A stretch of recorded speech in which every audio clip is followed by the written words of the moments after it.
A high school teacher. My father said the words like they tasted rotten in his mouth, setting down his wine glass with enough force that the crystal rang against the marble table at Gibson's Steakhouse, the kind of place where he closed his biggest deals and celebrated his greatest victories. You went to Northwestern, Emma. You have a marketing degree. You worked for my firm, and you're going to throw all of that away to marry a high school teacher. Marcus's hand found mine under the table, his fingers warm and steady, and I held on tighter than I should have needed to. But I needed the anchor because I'd known this dinner would be difficult, but I hadn't expected the contempt in my father's voice to cut quite so deeply. I was 28 years old, a grown woman who'd been supporting herself for years, and still I felt like a child desperate for approval I would never receive. Dad, Marcus is a wonderful man, I said, keeping my voice level even though my throat felt tight. He's kind, he's intelligent, he's dedicated to his students. He makes me happy.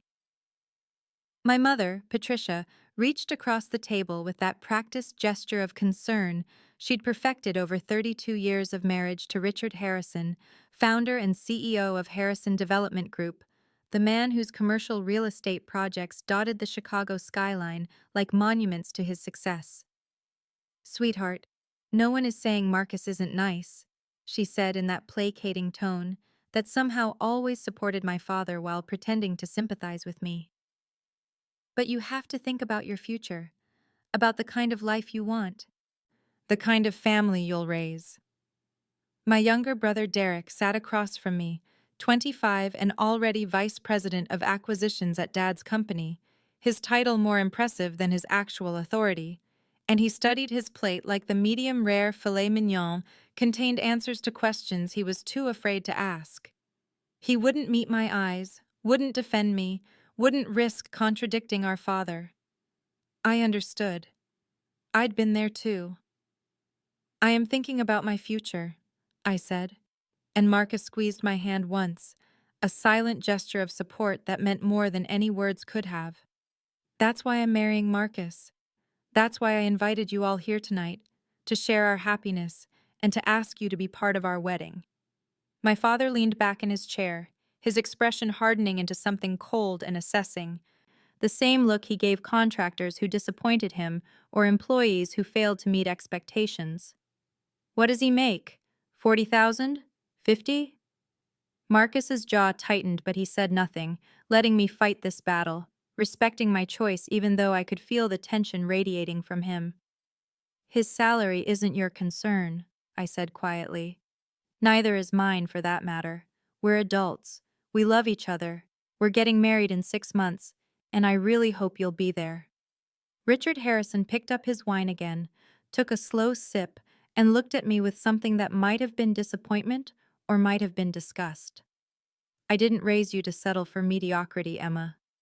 Before continuing the story, please subscribe. I need to reach 1,000 subscribers to be able to bring you stories like this every day. For you, it's just a click, but for me, it means a lot. The word mediocrity echoed in my head for days after that dinner, but the truth was it had been echoing my entire life in different forms, in 1,000 small moments that had taught me my father's love came with conditions I could never quite meet. I grew up in Winnetka in a house that looked like something from a magazine spread, all clean lines and expensive furniture that we weren't supposed to touch. And from the time I was old enough to understand, I knew that Richard Harrison's daughter had expectations to fulfill. I brought home straight A's from New Trier High School, and he'd ask why I wasn't taking more AP classes like the Morrison girl down the street whose father owned a chain of car dealerships. I made varsity tennis, and he wanted to know why I wasn't captain like his business partner's daughter. I got into Northwestern with a partial academic scholarship, and instead of celebrating, he compared it to his colleague's son who'd gotten into Yale. Nothing was ever quite enough, and I learned to keep striving, keep achieving, keep hoping that the next accomplishment would be the one that made him look at me with uncomplicated pride.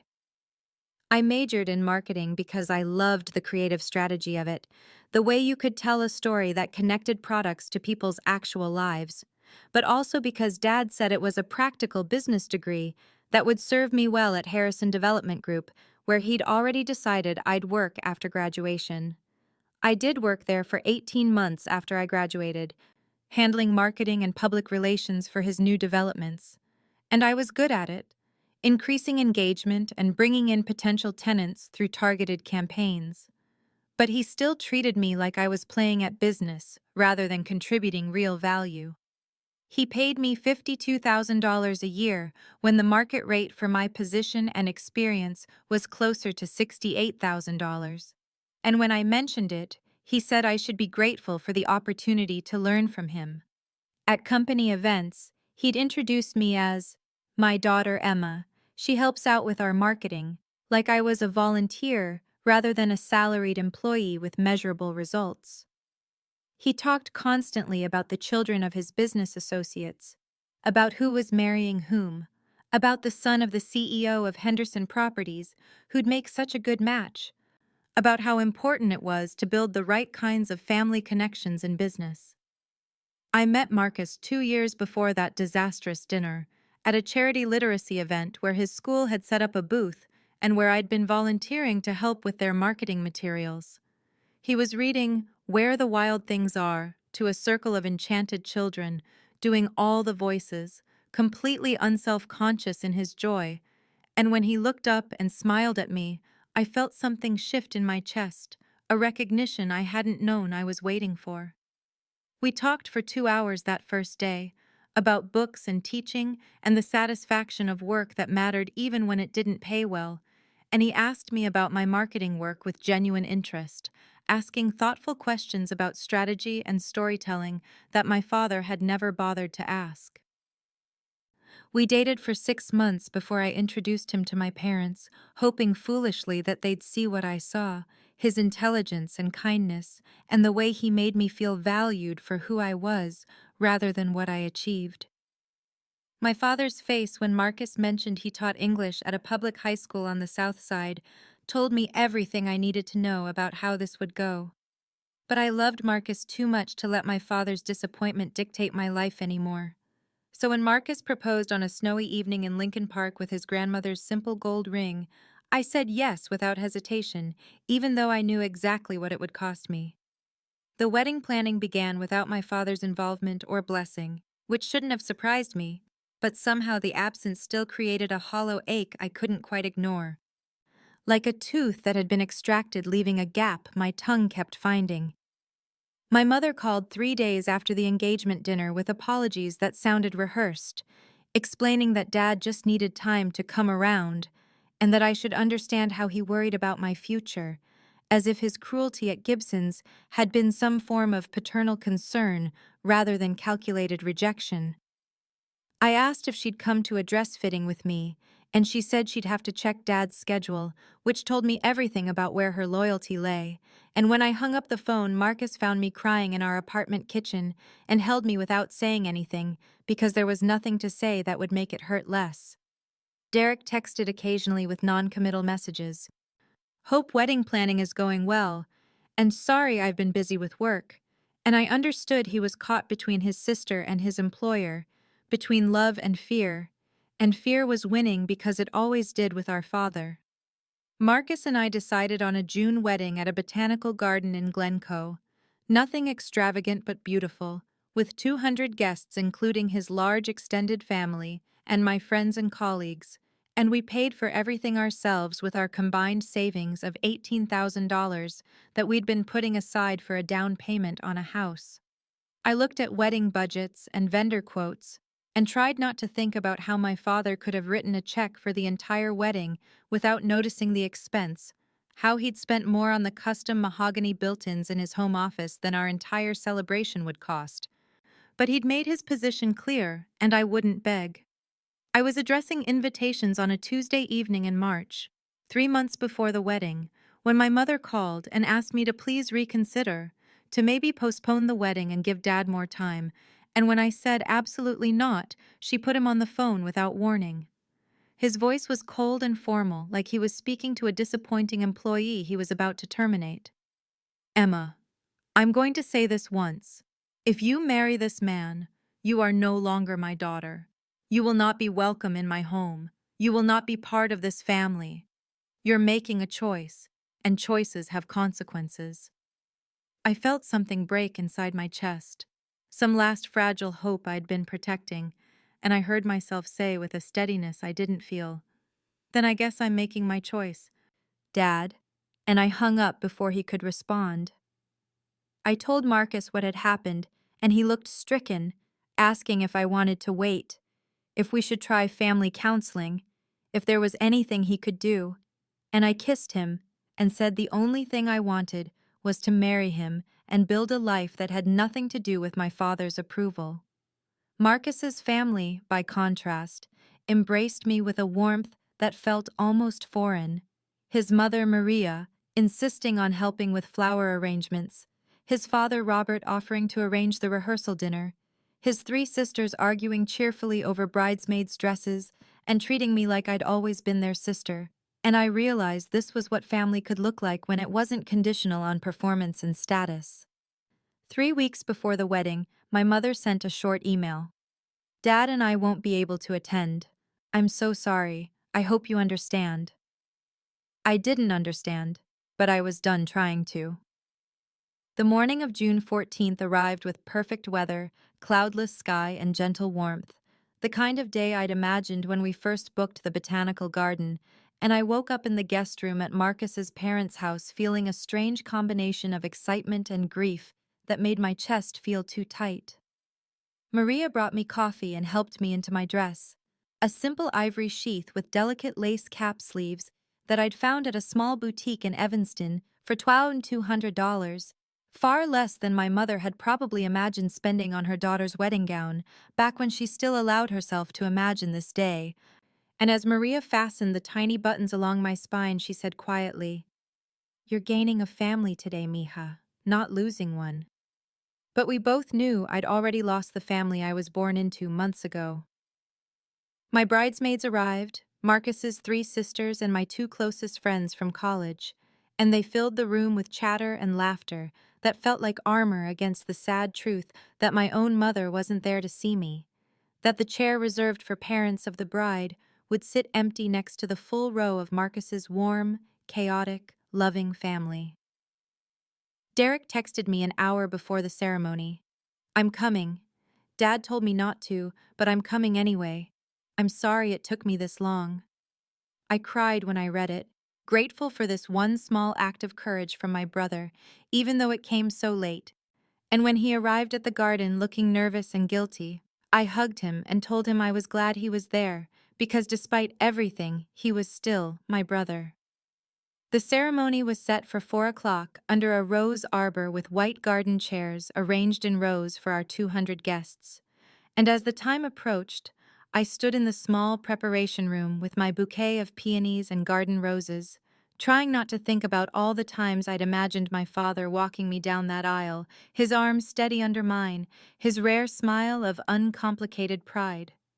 Robert, Marcus's father, knocked softly and came in, this kind man with weathered hands and genuine warmth in his eyes, and he said, "Emma, it would be my honor to walk you down the aisle if you'd like, but I also understand if you'd prefer to walk alone."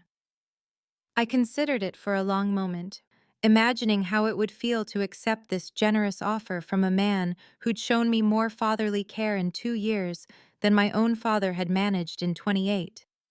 But something in me needed to make a different statement, needed to walk that aisle alone, as a declaration that I was choosing this marriage, not from my father's house, but from my own strength. So I thanked Robert with real gratitude and told him I needed to do this myself. The music started. Pachelbel's canon played by a string quartet, and my bridesmaids began their procession. And then it was my turn, and I stepped out into the sunlight and saw 200 faces turned toward me, and Marcus standing at the altar, with tears already streaming down his face, and I walked forward alone, carrying my bouquet and my hard-won independence, walking toward the man who loved me not for my pedigree or my potential business connections, but for who I actually was.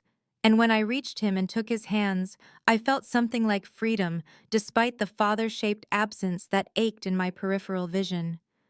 The ceremony was beautiful. Our vows were personal and honest, And when the officiant pronounced us married and Marcus kissed me, I heard his family cheering, and I felt genuinely joyful even though that joy was complicated by loss. And at the reception during dinner, Marcus handed me an envelope and told me to open it. Inside was a cashier's check for $15,000 and a handwritten note that said, "For Clarity Marketing Solutions, because I believe in you and your dreams. And because you should never have to wait for anyone's permission to become who you're meant to be." I stared at that check, knowing it represented 2 years of Marcus saving from his teacher salary of $48,000. 2 years of him putting aside money for my dream instead of the house down payment or the new car he needed, or any of the 100 things he could have spent it on. And I understood in that moment that I was marrying a man who saw my value in ways my father never had. I launched Clarity Marketing Solutions on a Tuesday in late June, 1 week after returning from our honeymoon in Door County, setting up my office in the second bedroom of our small 2-bedroom apartment in Rogers Park with a used desk I'd found on Craigslist for $80, and the determination that I would prove to myself, if not to my father, that I could build something meaningful on my own terms. The first 3 months were harder than I'd anticipated, filled with the kind of rejection and silence that makes you question everything, sending cold emails to potential clients that went unanswered, attending networking events where I introduced myself as a consultant and saw people's eyes glaze over with polite disinterest, spending Marcus's $15,000 investment with careful precision on LLC registration and a website and business cards and a few small ads that generated almost no response. Marcus took a summer school position teaching remedial English to incoming freshmen, adding $5,000 to our household income over 6 weeks, and he never once mentioned that he was doing this so I could chase my dream. Never showed even a flicker of resentment when he came home exhausted from teaching teenagers who didn't want to be there while I reported another day of no progress. I tried everything I could think of to get that first real client, offering free marketing audits to small businesses in our neighborhood, creating sample campaigns for companies I wanted to work with, and sending them unsolicited with cover letters explaining what I could do, posting marketing insights on LinkedIn and Twitter hoping someone would notice. And for months, nothing worked until I met Diane Chen at a Green Business Expo in September, where I'd paid $200 for a tiny booth that mostly featured me standing alone while people walked past. Diane owned Harvest Moon Organics, a small organic food company that sold at farmers markets and a handful of co-ops. And she stopped at my booth because she liked my tagline, "Marketing with clarity, results with integrity." And we talked for 40 minutes about authentic brand storytelling and how to reach conscious consumers without the budget for traditional advertising. And at the end of our conversation, she asked what I would charge to handle her social media and email marketing for 3 months. I quoted $3,000, which was probably too low, but I needed a client desperately. And she agreed, and we shook hands, and I went home and cried with relief in Marcus's arms, because someone had finally said yes. I threw everything I had into that campaign, spending hours crafting posts that told the story behind Diane's products, interviewing her farmers, photographing the food with natural light that made it look beautiful but approachable, building an email sequence that educated rather than just sold. And by the end of 3 months, Harvest Moon's sales had increased 43%, and Diane was telling everyone she knew about the marketing consultant who'd transformed her business. That word of mouth brought 2 more small clients before the end of the year, a yoga studio and an independent bookstore, and by our first anniversary, I'd earned $22,000 in revenue, and we were covering our bills, and I finally felt like maybe this could actually work. My father had made no contact in 14 months, and while part of me still waited for his call or his email acknowledging what I was building, I was learning slowly to stop checking. The second year brought acceleration that surprised even me, as if all those months of struggle had been building pressure that suddenly released in a rush of momentum that carried Clarity Marketing Solutions from scrappy startup to legitimate agency faster than I'd dared to hope. Diane Chen referred me to 3 other organic and sustainable brands in her network, and each of those clients referred others, And by March, I was handling 8 active accounts and working 14-hour days from our spare bedroom office while trying to maintain quality that would justify the growing word-of-mouth reputation. I hired my first employee in April, a recent DePaul graduate named Alicia, who was brilliant at analytics and content calendars, paying her $38,000 annually and feeling both terrified and exhilarated at being responsible for someone else's livelihood. And 2 months later, I brought on Jamie, a graphic designer who could translate brand strategies into visual identities that felt authentic rather than corporate. We moved into a small office space in Andersonville in August, just 400 square feet with 3 desks and terrible lighting, but it was ours, and it made the business feel real in a way the spare bedroom never had. And when I signed the lease for $1,200 monthly, I thought about how my father's office took up the entire 4th floor of a building in the Loop with floor-to-ceiling windows and original artwork, and how I'd once believed that kind of space was what success looked like. By our second anniversary, Marcus took me to dinner at a nice Italian restaurant in Lincoln Park and toasted to 24 months of marriage and to Clarity Marketing Solutions hitting $240,000 in annual revenue. And I watched this man, who taught high school English for $51,000 a year, celebrate my financial success with pure joy and zero resentment, never once showing discomfort that I now out-earned him by a factor of almost 5. And I thought about how my father had always measured a man's worth by his income and professional status, and how catastrophically wrong he'd been about what actually mattered. My mother called every 6 to 8 weeks, always when my father was at work or traveling, keeping the conversations light and superficial, asking careful questions about my business and my life while deflecting any conversation about Dad or about the family rupture that had now stretched into its 2nd year.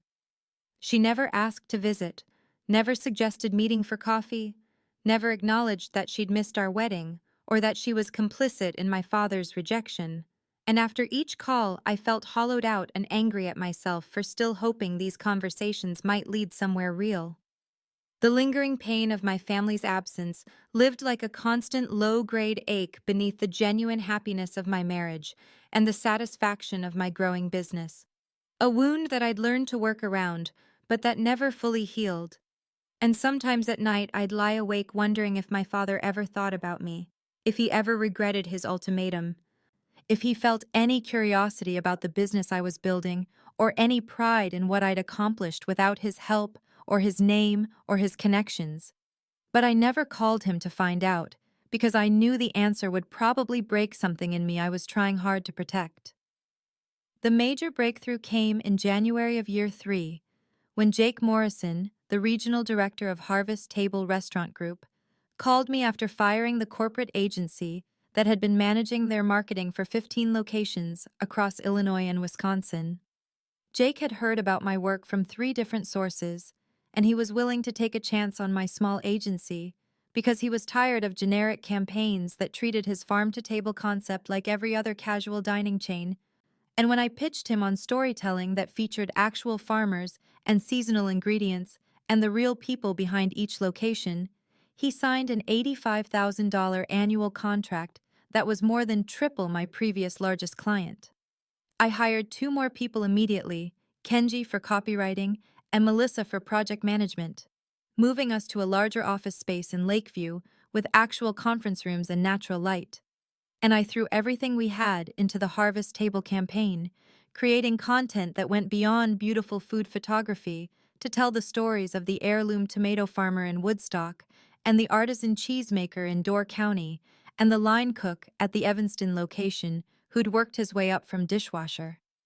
The campaign caught fire on social media in a way I hadn't quite expected, with the farmer features being shared thousands of times and local news picking up the story about authentic marketing in an age of corporate sameness. And after 6 months, Harvest Table's revenue had increased 31% with the Naperville location, seeing a 40% jump, and Jake telling everyone in the restaurant industry that I'd transformed his business. The industry recognition followed quickly after that. A profile in Crane's Chicago Business about innovative marketing agencies, an invitation to speak on a panel about authentic brand storytelling at a regional advertising conference, 3 new clients who'd seen the Harvest Table work and wanted similar approaches for their businesses. And by September, our revenue hit $680,000 with a staff of 6 people and a client roster that would have seemed impossible when I'd been working from that spare bedroom in Rogers Park. 3 years had passed since my wedding day, 3 years since my father had last spoken to me, and I still caught myself sometimes wondering if he'd seen the Cranes article or heard about my success through whatever professional networks connected our worlds. If he ever felt even a flicker of regret, or curiosity, or pride. But there was never any call or email or olive branch extended, just the same absolute silence that had marked every milestone and achievement. I found out I was pregnant in October, 5 weeks along, and Marcus cried with joy, while I felt happiness mixed with unexpected grief, because my father would never know this grandchild, would never have the chance to be the grandfather he'd never quite managed to be as a father. And as my pregnancy progressed through the fall and into winter, I tried not to think about how he wouldn't be there for the birth, or the first moments, or any of the ordinary, extraordinary experiences of watching his daughter become a mother. But late at night when I couldn't sleep, I sometimes imagined calling him to tell him he was going to be a grandfather, and then remembered that I was dead to him because I'd married a high school teacher, and the absurdity and cruelty of that reality never quite stopped hurting, no matter how successful I became. The national opportunity came through a cold email in March from Threading Change, a Chicago-based sustainable fashion brand that had been watching my work with Harvest Table and wanted to discuss a marketing partnership. And when I met with their founder Jessica Tran and CMO David Okoye in their West Loop headquarters, I realized this was a different level entirely from anything I'd handled before. They were looking for an agency partner who could help them scale from regional presence to national recognition while maintaining their authentic commitment to ethical manufacturing and environmental sustainability.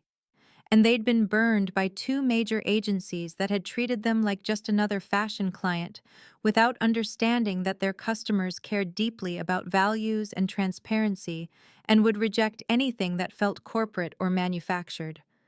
I pitched them for 90 minutes, showing them case studies from Harvest Table and 3 other clients where we'd built campaigns around genuine stories rather than advertising copy, explaining my philosophy that consumers in 2023 could smell inauthenticity from miles away, and that the brands winning loyalty were the ones brave enough to be real about their values and their challenges and their imperfect progress toward their ideals. Threading Change was choosing between my 6-person agency and 2 national firms, with offices in multiple cities and client rosters that included Fortune 500 companies.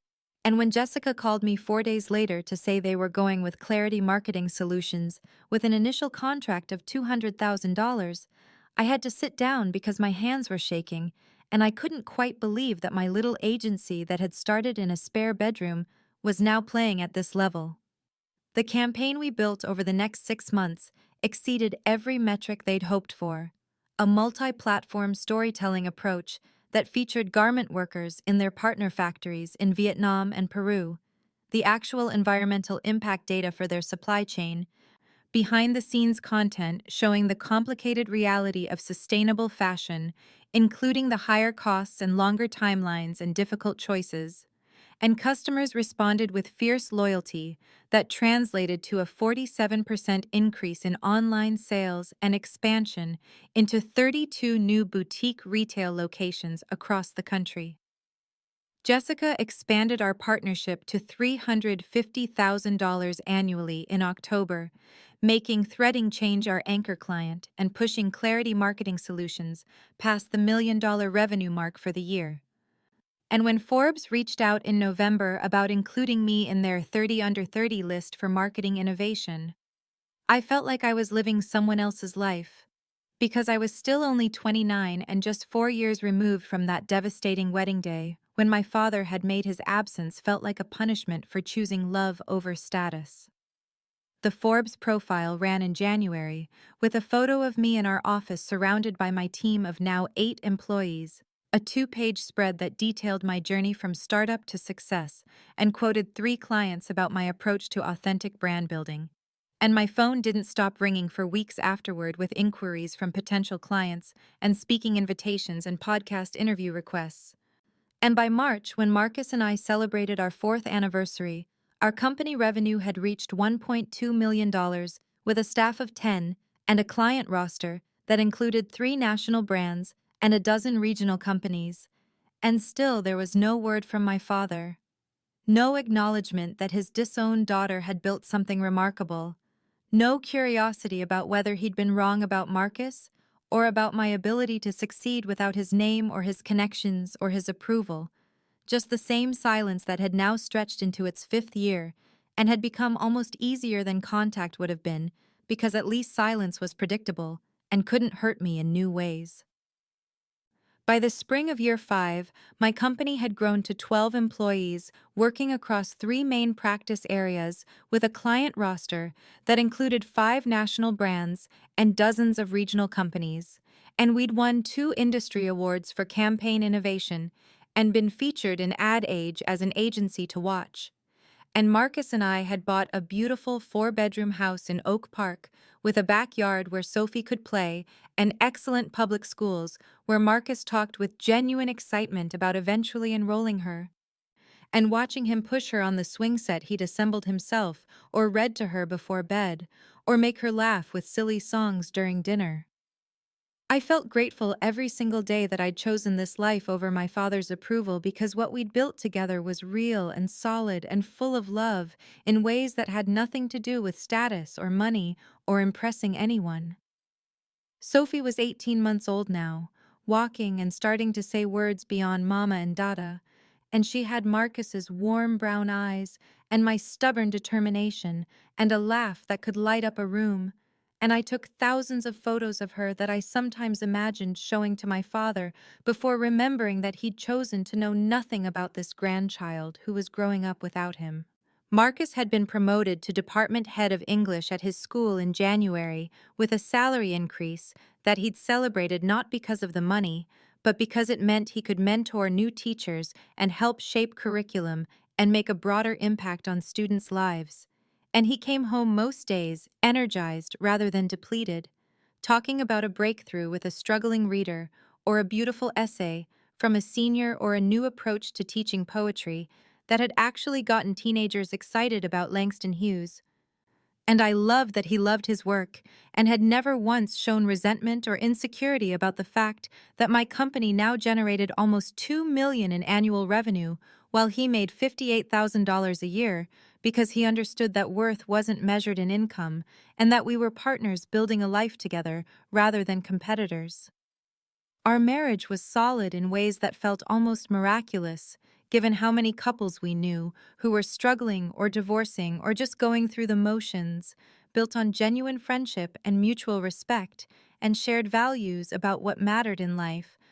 And I had mostly made peace with my father's absence in the sense that I'd stopped waiting for his call or his apology or his acknowledgement, and had accepted that some wounds don't heal and some relationships can't be repaired, and that I could build a full and meaningful life without his presence in it. Though sometimes late at night I still felt the scars of his rejection and wondered what it said about me that my own father had found it so easy to discard me. My mother continued her occasional secret contact, calls every few months that felt strained and superficial, asking about Sophie and the business in ways that suggested she was gathering information to report back, but never willing to discuss my father or why she'd chosen his cruelty over her daughter or whether she ever regretted missing 5 years of my life. And I'd stopped hoping those conversations would evolve into something more honest because she'd made her choice and I'd made mine, and there was a distance between us now that couldn't be bridged by polite phone calls about nothing important. Then on a Tuesday in late May, my brother Derek called me for the first time in almost 2 years. His voice tight and strange in a way that made my stomach clench even before he said, "Emma, we need to talk about Dad." and I knew immediately that something had shifted in the careful architecture of silence and separation that had defined our family for half a decade. Derek's voice on the phone had that quality of controlled panic that people get when they're trying to sound calm but are actually terrified. And he started by asking if I'd heard anything about Dad's business lately, which I hadn't, because I'd been cut off from family information for 5 years. And then he told me that Harrison Development Group was in serious trouble. The kind of trouble that could end in bankruptcy and lawsuits and everything my father had spent 30 years building, disappearing in a matter of months. The story came out in fragments because Derek kept stopping to listen for something, as if he was worried about being overheard, and I learned that 18 months ago, my father had committed to a major mixed-use development project on the north side, a $40 million deal that was supposed to be his legacy project, with luxury condos and high-end retail space, and his name literally on the building. But everything that could go wrong had gone wrong, starting with the primary contractor who'd cut corners and used substandard materials and then went bankrupt, leaving half the work incomplete, and my father liable for fixing everything. There were lawsuits from the contractor's subcontractors demanding payment, lawsuits from the condo buyers who'd put deposits down, and now wanted refunds because the project was 2 years behind schedule. Problems with the financing because the bank was threatening to call the loan due to the delays and cost overruns, and the whole thing had become a money pit that was draining resources from my father's other projects and putting the entire company at risk. Derek said Dad had been hiding the extent of the problems from everyone, including Mom, mortgaging properties to cover shortfalls and borrowing against everything he owned. And now he was facing the very real possibility of losing not just the company, but their house and his retirement, and everything he'd worked for. And Derek's voice cracked a little when he said, "I don't know what I'm going to do if the company goes under, Em. I've worked there for 4 years, and I don't have any other experience, and Dad always said I'd take over someday, but now there might not be anything to take over." I felt a complicated tangle of emotions hearing all this. A vindication that felt ugly and small because I wasn't proud of feeling satisfied that my father's empire was crumbling, but also genuine concern because he was still my father despite everything, and I didn't actually want him to lose everything. And anger, because of course the first time my family reached out in years, it was because they needed something. And underneath it all, that stubborn, persistent love that I couldn't quite kill no matter how much he'd hurt me. Derek kept talking about the company's financial situation and his own fears about his future. And then he said something that made my stomach tighten, that Dad had been asking questions about me lately, about my business, and how successful it was, and whether I had good attorneys and financial advisors.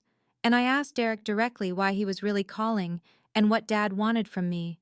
But Derek got vague and said he just thought I should know what was happening with the family, and that maybe this crisis could be an opportunity for reconciliation.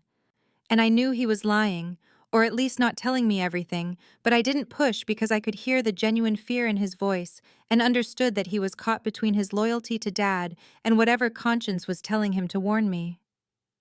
2 days after Derek's cryptic warning call, my mother phoned me directly in the middle of a workday, not during her usual secret evening calls, but at 2 in the afternoon when she knew my father would be at the office, and her voice had an urgency I hadn't heard in 5 years when she said, "Emma, your father wants to meet with you for lunch.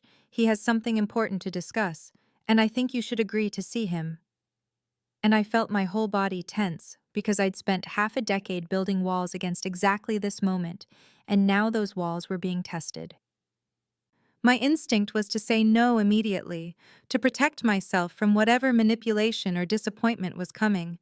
But there was something in my mother's tone that was different from her usual careful neutrality, a pleading quality that suggested this mattered in ways she couldn't or wouldn't articulate. And beneath my protective anger, I felt that stubborn flicker of hope that I'd been trying to extinguish for years. The daughter part of me that still wanted reconciliation even after everything. I told her I needed to think about it and would call her back.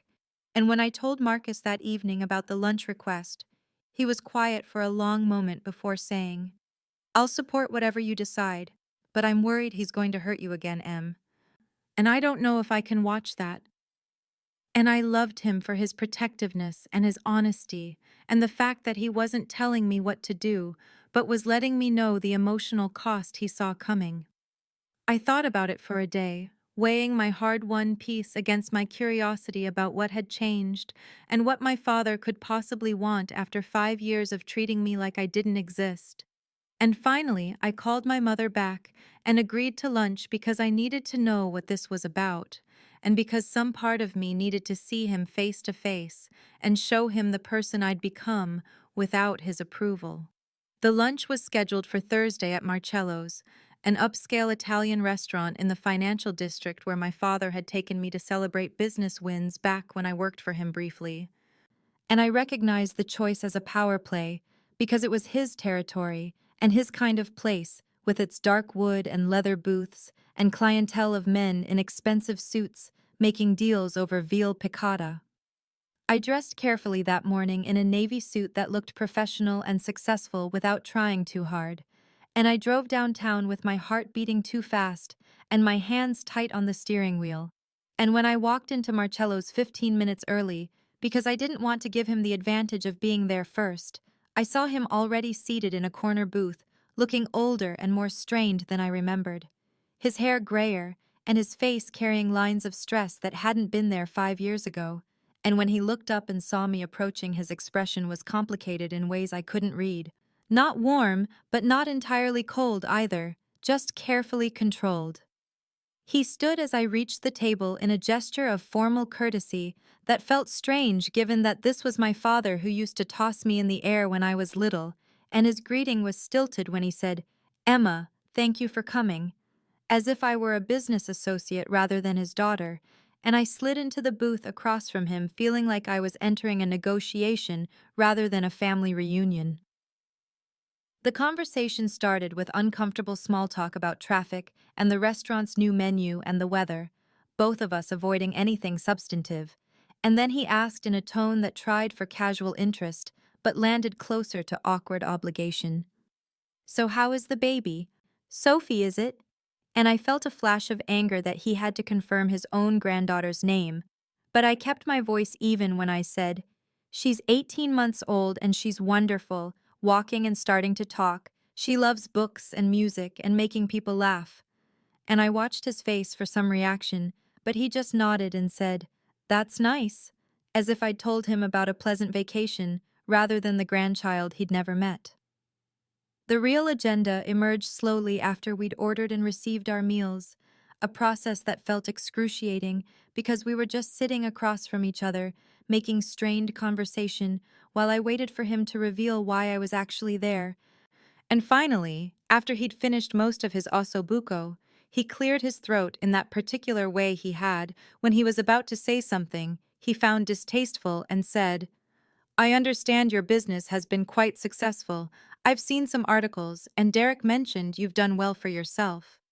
And the phrase "done well for yourself" was so grudging and conditional that I almost laughed, because even now, when he was clearly here to ask for something, he couldn't bring himself to give me genuine praise. He went on to mention in careful, vague language that he was dealing with some temporary setbacks in his own business. Nothing serious, of course, just some challenging market conditions and complications with a development project. And his tone suggested these were minor inconveniences rather than the catastrophic problems Derek had described. And I just sat there letting him talk and wondering when he'd get to the point.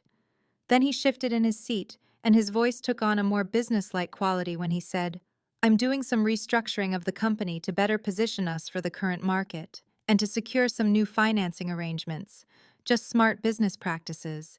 And in the process of organizing all the paperwork, my attorneys reminded me of something I'd forgotten about." And I felt my stomach tighten, because I knew we were finally arriving at the real reason for this lunch. He explained that years ago, when I'd worked for Harrison Development Group briefly after college, he'd put some company shares in my name for tax purposes. It was a common strategy his accountants had recommended to distribute ownership across family members for liability and tax benefits. And he said this all very quickly, as if it were boring technical details that didn't really matter, just paperwork and legal structures that had no real significance. I had a vague memory of signing some documents in his office 7 years ago, papers his attorney had put in front of me while explaining something about asset protection and family trusts. And I'd been 22 and trusted my father completely and hadn't thought much about what I was signing because he said it was just standard family business arrangements.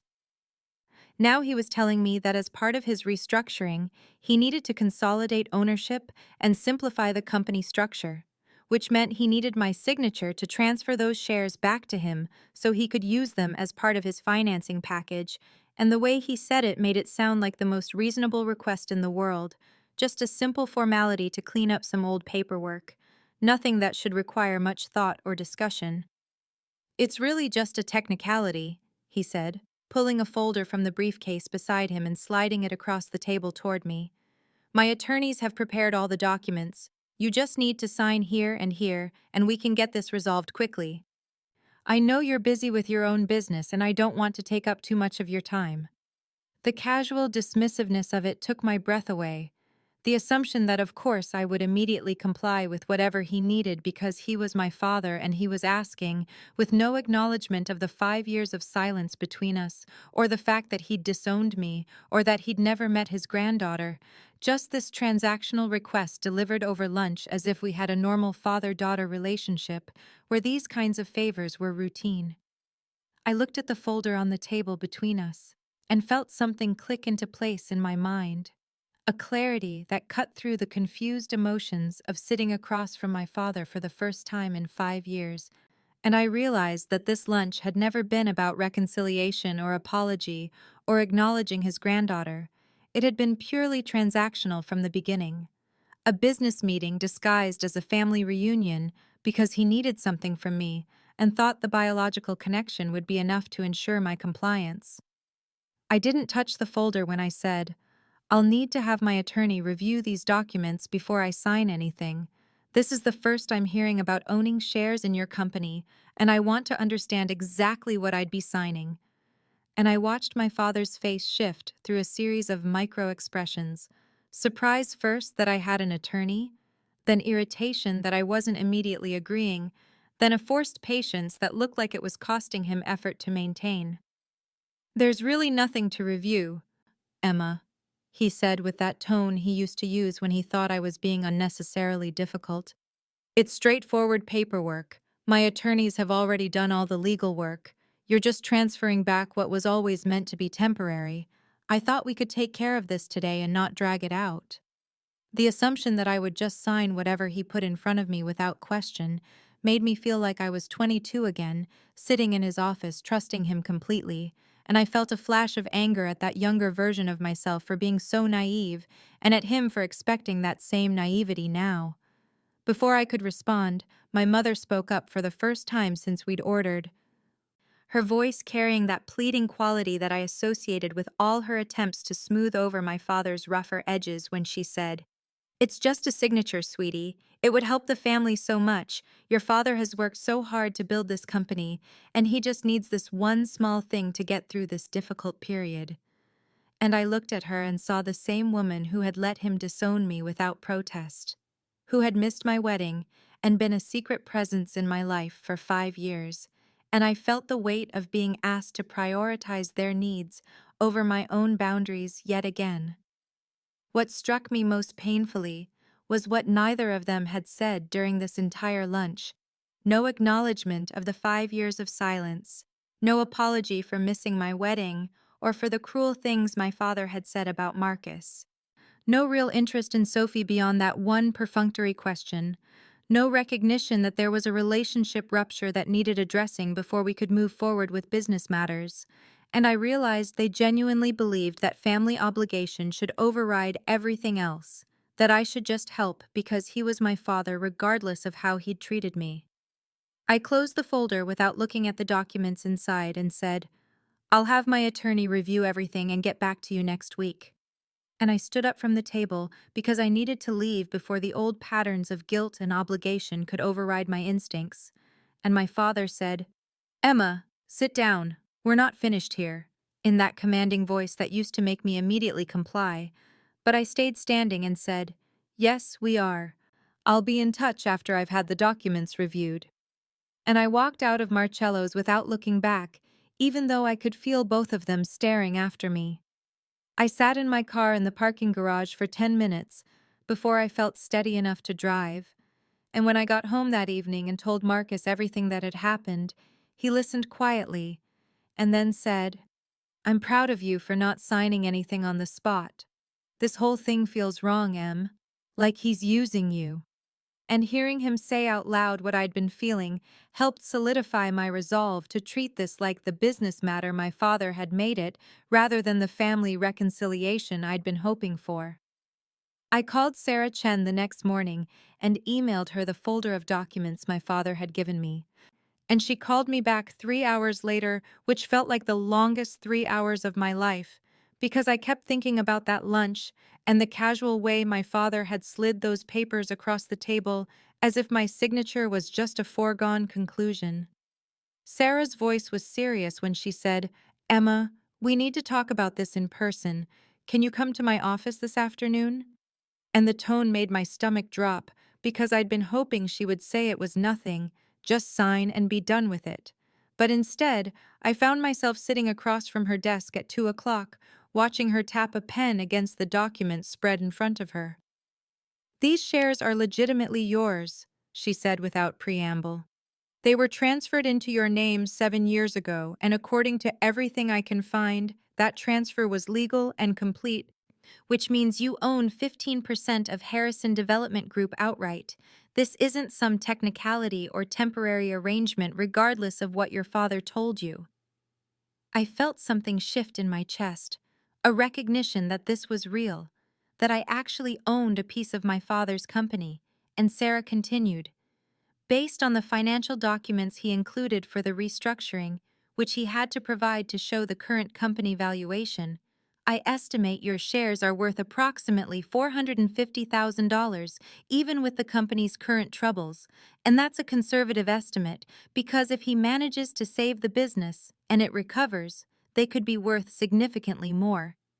The number made my head spin because I had built my business from nothing and worked desperately hard to get to where I was, and here was nearly $500,000 that had been sitting in my name for 7 years that I'd completely forgotten about because I'd trusted my father when he said it was just paperwork. Sarah leaned forward, and her expression was intent when she said, "Emma, I need you to understand something important. Your father's restructuring plan, as outlined in these documents, would primarily benefit him and the senior debt holders. But the way it's structured would actually expose you to potential personal liability if certain things go wrong. And there's language in here that's frankly concerning about your obligations versus your protections." She walked me through several sections of the documents, explaining in terms I could understand how my father had crafted an arrangement that would get him what he needed while leaving me vulnerable to risks I wouldn't even know I was taking. And I felt anger building because this was so typical of how he operated, taking care of himself first and assuming everyone else would just go along. "Here's the bottom line," Sarah said, sitting back in her chair and looking at me directly. "He needs you more than you need him. And I think he's hoping you won't realize that. He's hoping you'll just sign because he's your father and you'll feel obligated or guilty or whatever emotions he thinks he can leverage.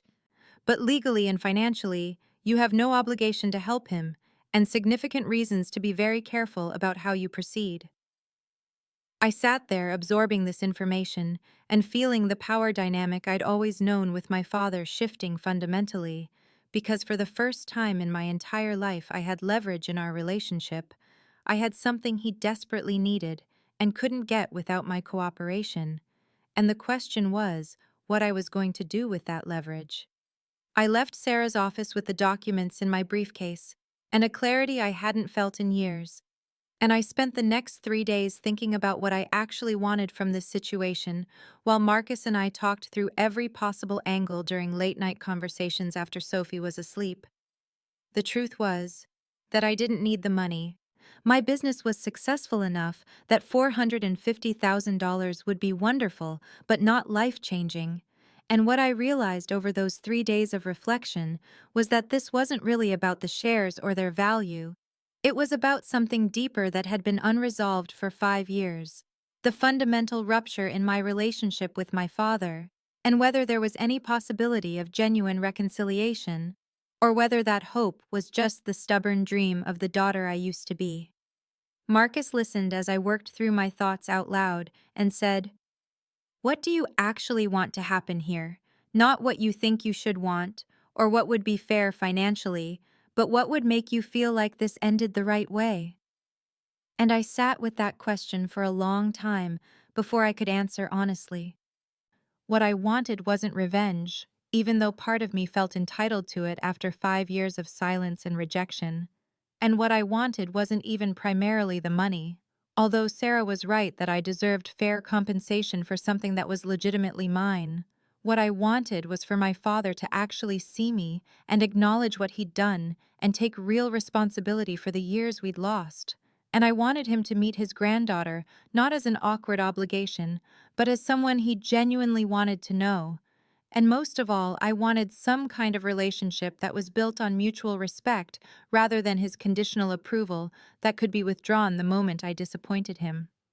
I drafted an email on the third day after Sarah's meeting, revising it multiple times until the language felt right, formal enough to be taken seriously, but personal enough to convey what actually mattered.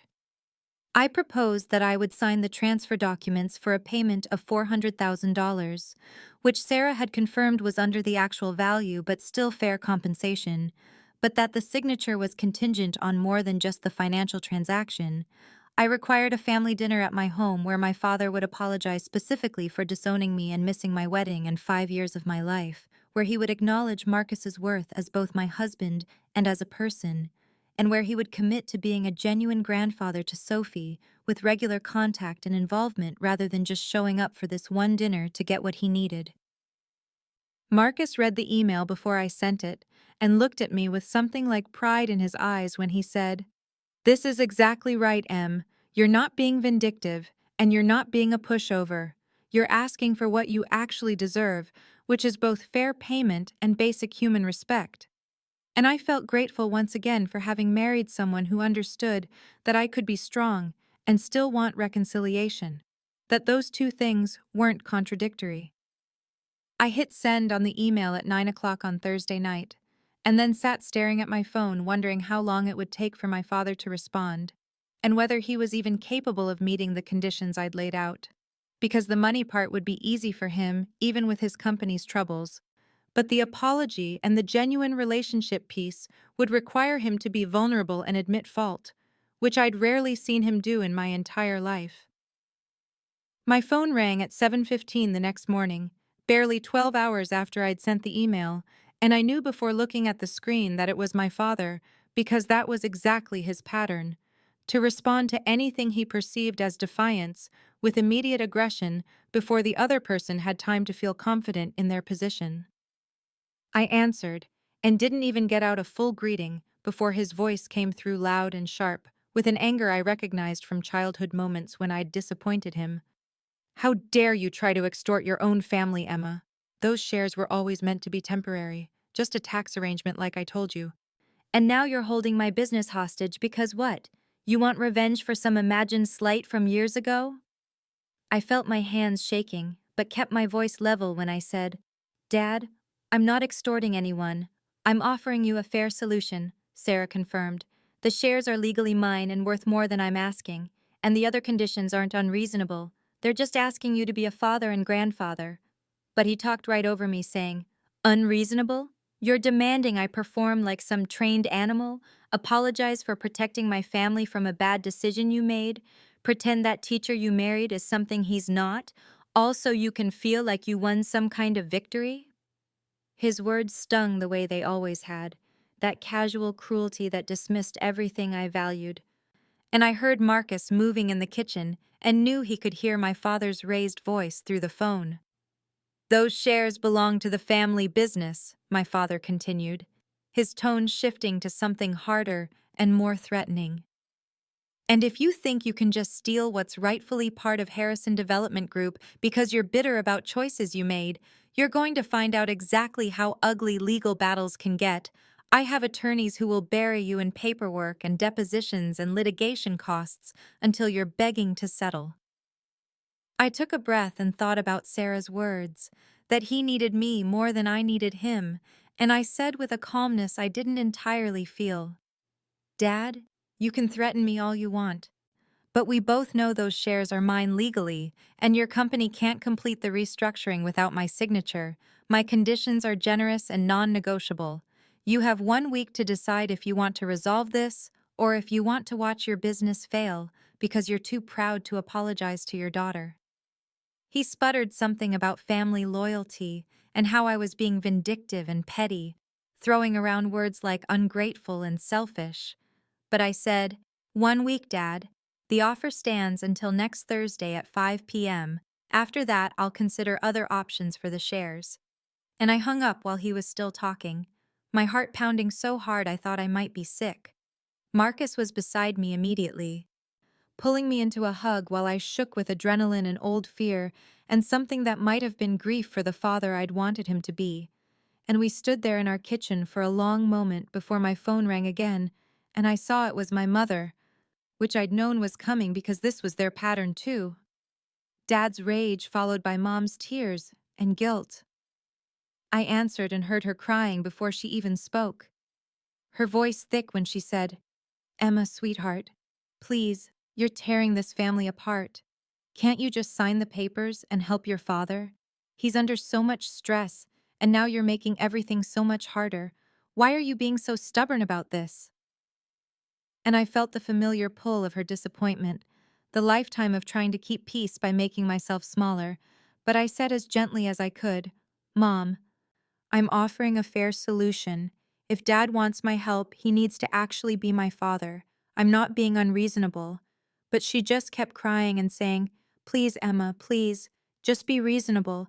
Think about the family." Until finally I told her I loved her, but I had to go. And I ended the call knowing the next week was going to be very long. The first 2 days after my father's explosive phone call were completely silent. No texts or voicemails or attempts at contact from anyone in my family. And I found myself checking my phone more often than I wanted to admit, because some part of me kept expecting him to call back and either apologize or escalate further. Marcus watched me carefully during those days, knowing without me having to say it, that the silence was almost harder than the confrontation had been. And on the third day, my mother started texting, not calling this time, but sending messages that grew increasingly desperate as the hours passed. Things like, "Please reconsider, your father is so stressed," and "Think about what this is doing to the family," and "I don't understand why you're being so stubborn about this, Emma." I didn't respond to the texts, because anything I said would just lead to the same circular conversation where she asked me to sacrifice my boundaries to keep Dad comfortable. And by the fourth day, the texts had shifted to barely concealed guilt trips like, "Your father hasn't been sleeping," and "Derek is so upset about all of this," and my personal favorite, "I thought I raised you to put family first." I showed that one to Marcus, and he just shook his head and said, "Your mom has a very selective definition of family that apparently didn't include you for 5 years," which was harsh, but true. On the fifth day, late afternoon while I was picking Sophie up from daycare, Derek called, and I almost didn't answer because I knew it wouldn't be a pleasant conversation, but some combination of curiosity and sibling obligation made me pick up. His voice was tight with anger when he said, "Emma, what the hell are you doing? Do you have any idea how much damage you're causing right now?" And I felt my defenses go up immediately as I buckled Sophie into her car seat and said, "I'm offering a fair solution to a problem Dad created, Derek. I don't know what he told you, but I'm not the villain here." Derek launched into a speech that sounded rehearsed, probably things Dad had said to him, about how I was destroying the family and putting his job at risk and throwing away my inheritance out of spite. How everyone knew I'd married Marcus to rebel against Dad, and now I was just continuing that pattern of rebellion regardless of who it hurt. I let him talk for a minute before I said quietly, "Derek, all Dad has to do is apologize for disowning me and agree to be a grandfather to Sophie. That's it. And he gets the signature he needs plus $400,000 back. How is that destroying anything?" But Derek just said, You know, Dad, he's not going to apologize. He doesn't think he did anything wrong. And you're basically holding his business hostage over your pride. And I realized with a sad clarity that my brother had never stood up to our father in his entire life and genuinely couldn't understand why I was doing it now. I said, maybe that's the problem, Derek. Maybe if someone had asked Dad to take accountability before now, things would be different. And he hung up on me, which somehow hurt less than I expected it to. The sixth day arrived, and I'd started to think my father would actually let the deadline pass out of sheer stubbornness when my mother called at 2 in the afternoon, her voice strained but different somehow, less pleading and more formal when she said, "Your father has agreed to the dinner, Emma. He wants to come on Saturday evening if that works for you." And I felt my heart start racing with something between hope and dread. I spent Saturday afternoon cooking my father's favorite meal, pot roast with the same herb blend my grandmother used to make, which felt like extending an olive branch I wasn't sure he deserved but needed to offer anyway, because that was who I'd decided to be in this situation, someone who chose grace over bitterness, even when bitterness would have been justified. Marcus helped me clean the house, though it was already clean, both of us channeling our nervous energy into straightening pillows and wiping counters that didn't need wiping, and Sophie sensed the tension in a way toddlers do and got clingy and fussy until I finally just held her and told her that Grandpa and Grandma were coming to visit. Words that felt strange in my mouth because she'd never had those particular grandparents before. They arrived at 6 exactly because my father had always been precise about time, and I opened the door to find him looking stiff and uncomfortable in khakis and a button-down shirt like he'd dressed for a business meeting rather than a family dinner, my mother beside him holding a bouquet of flowers with an anxious smile that didn't reach her eyes, and Derek behind them looking like he wanted to be absolutely anywhere else. My father's eyes moved around our living room, and I could see him taking it in, the modest but well-decorated space that Marcus and I had made into a home, the family photos on the walls including our wedding photo that he'd refused to be part of, Sophie's toys in a basket by the couch, and I wondered what he was thinking, but his face gave nothing away. "This is Sophie," I said, holding my daughter who had her face pressed into my shoulder being shy, and my father stepped forward with a kind of awkward uncertainty I'd never seen from him before and said, "Hello, Sophie, I'm your grandfather." Words that should have been said 18 months ago, but were being said now, which was something. Sophie peeked at him, and then hid again, and my mother made those grandmother cooing sounds, and asked if she could hold her. And I passed Sophie over even though my instinct was to keep her close and protected. Dinner was tense with conversation that stayed carefully surface level. My father asking Marcus about teaching in a tone that was almost but not quite respectful, Marcus answering with his usual warmth despite everything. My mother chattering nervously about neighbors I didn't know anymore, and Derek eating quietly while avoiding eye contact with everyone. I'd made my father's favorite meal, but he barely seemed to notice, eating mechanically while the tension built around us all like a storm gathering pressure. After dinner, I brought Sophie upstairs for her bedtime routine, taking longer than necessary because I needed a few minutes to steady myself for what was coming, and when I came back down, Marcus had cleared the table and made coffee, and everyone was sitting in the living room in a tableau that looked almost normal, except for the way no one was really looking at each other. I went to my home office and returned with the folder containing the transfer documents and the written statement of my conditions. And I set them on the coffee table between us and said with a calmness that came from 5 years of building my own life and knowing my worth, "Dad, before I sign anything, we need to talk about what happened and what needs to happen going forward." My father stared at the documents on the coffee table for a long moment before he sat back in his chair and said, "Emma, I don't think we need to make this into some kind of formal production. I've already agreed to come here and meet Sophie. Isn't that enough?" And I felt that old familiar pull to back down and make things easier for him. But I'd come too far to retreat now, so I said quietly, "No, Dad, it's not enough.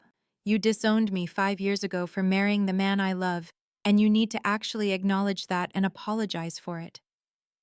He shifted uncomfortably and looked at my mother like he expected her to intervene, but she was watching him with an expression I couldn't quite read, and Derek was staring at his coffee cup like he wished he could disappear into it. My father tried another angle, his voice taking on that reasonable tone he used in business negotiations when he said, "I think we both said things in the heat of the moment back then, emotions were running high, but that's all in the past now and we should focus on moving forward." And I shook my head and said, "I didn't disown you, Dad. You disowned me. Those weren't just words said in anger. You didn't come to my wedding. You cut me out of your life completely for 5 years. And you don't get to just pretend that didn't happen." Marcus reached over and took my hand, not saying anything, but his presence steadying me. And my father's eyes flicked to that gesture, and something tightened in his face. "You have to understand, Emma. I had certain expectations for your life. I'd worked hard to give you opportunities and advantages. And when you chose to throw all that away for—" He paused, and I could see him searching for words that wouldn't be as cruel as what he was thinking. For a different kind of life, it felt like a rejection of everything I'd built. I felt anger rise hot in my chest, and I said, "I didn't reject what you built. I built my own life, and the fact that my choices didn't match your expectations doesn't mean they were wrong. It means your expectations were too narrow." My father opened his mouth to argue, but I kept going, the words I'd needed to say for 5 years finally coming out. "You told me I was no longer your daughter because I married a high school teacher, a good man who has supported every dream I've ever had, who helped me build a business that's more successful than you ever acknowledged, who is an incredible father to your granddaughter that you've never even tried to know, and you want to just skip over that and move forward without ever taking responsibility for the pain you caused?" My voice cracked slightly on the last words, despite my effort to stay controlled, and I saw my mother wipe tears from her eyes. The room was completely silent for what felt like an eternity, my father looking older and smaller than I'd ever seen him, his usual confidence stripped away by the simple requirement that he be accountable for his actions. Finally, he said in a voice so quiet, I almost didn't hear it, "I was wrong about Marcus." And then, after another long pause, "I was wrong about a lot of things." Derek's head snapped up in shock, because none of us had ever heard our father admit to being wrong about anything. And I waited because I knew there had to be more, that this halting beginning had to lead somewhere real or it meant nothing. My father's hands were shaking slightly as he said, "I missed your wedding. I missed seeing you build your business. I missed Sophie's birth and her first year and a half, and those are years I can't get back. And that's—" He stopped and cleared his throat. "That's my fault, Emma. I did that because I was stubborn and proud, and I thought I knew better than you did what your life should look like, and I was wrong." 6 months later, I stood in my closet trying to decide what to wear to the Regional Business Leadership Awards ceremony, and realized that the nervous flutter in my stomach wasn't about the award itself, but about the fact that my father would be there in the audience, watching me receive it. Something that would have seemed impossible during those 5 years of silence, but had become reality through slow and imperfect rebuilding. His business had survived the restructuring with the help of my signature, and the $400,000 I'd accepted, which he'd paid in full within 30 days. And while Harrison Development Group wasn't back to its former glory, it was stable and functioning, and my father seemed somehow lighter for having faced near failure and survived it with humility he'd never possessed before. The relationship we were building didn't erase the past, and some conversations were still awkward and careful. But he and my mother came to dinner every other Sunday now, and my father got down on the floor to play blocks with Sophie and asked Marcus about his students with genuine interest, and had even attended one of Marcus's school events where Marcus received a Teaching Excellence Award. Sophie's second birthday party 3 months ago had been the first time in my adult life that both sides of my family occupied the same space. My father and Marcus's father talking about home improvement projects like regular in-laws, while my mother and Marcus's mother coordinated over the cake.